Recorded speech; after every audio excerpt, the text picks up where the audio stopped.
Arestado habang nag-a-apply ng visa extension sa Pilipinas ang isang Amerikano dahil sa kaso niyang sexual assault sa Amerika. Mga South African national naman ang dirakip sa NAIA matapos silang mahulihan ng milyon-milyon pisong halaga ng shabu. Saksi si Marisol Abduraman.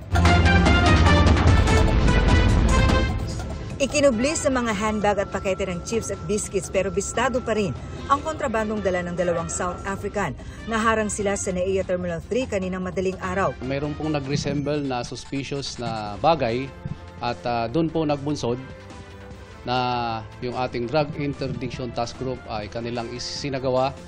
Yung una is manual inspection. Pinaamoy rin muna sa K9 unit ng PDEA ang mga kontrabando kung saan nagpositibo ito sa isinagawa ang field testing.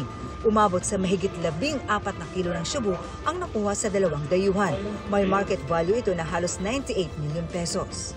Galing po siya sa red list country ay talaga pong sinubaybayan at pinaigtingan po yung X-ray operation. Kaya po natin na kita at na-discover. Patuloy daw ang isinasagawang profiling sa mga suspect. Pero sa tingin ng mga otoridad, posibleng ginamit lang ang dalawa ng malaking grupo na sangkot sa ilegal na droga. Minsan sa kahirapan ng buhay, itong mga gumagawa nito, alam nila yung consequence pero dahil sa hirap ng buhay. Nasa kustodiya na ng PDEA ang dalawang suspect na wala pang pahayag sa ngayon.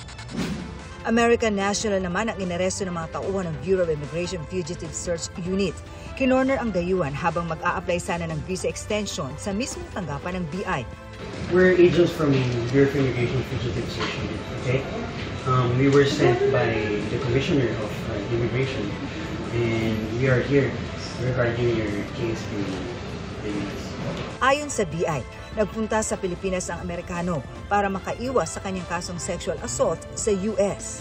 Sinasabing nagtrabaho bilang isang masahista sa US at inabuso niya or pinagsamantalahan niya yung kanyang kliyente. Mismong US Embassy ang nagbigay ng impormasyon para mahuli ang kanilang kababayan na noong July 2024 pa may warrant.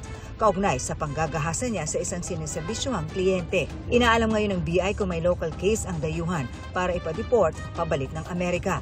Sinusubukan pa naming makuha ang kanyang panig habang nakakulong sa BI Detention Facility sa Camp Bagong Diwa. Para sa GMA Integrated News, Marisol Abduraman, ang inyong saksi.